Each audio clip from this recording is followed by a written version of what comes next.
This step-to-step guide on how to become a Paga agent and start earning.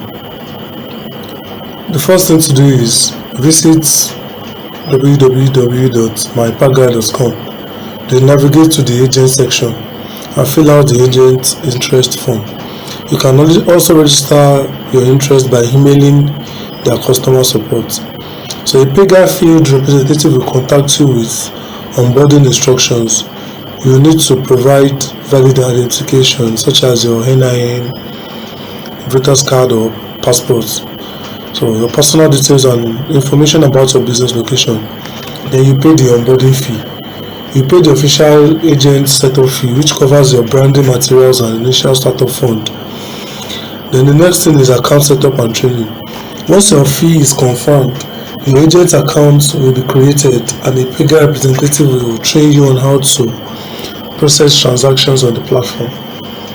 Lastly, you need to fund your wallet through bank transfer. Start offering services like money transfers, bill payments, and cash deposits withdrawals, and earn commissions on every completed transaction. Thank you for watching, and I wish you all the best on your agent journey. Goodbye.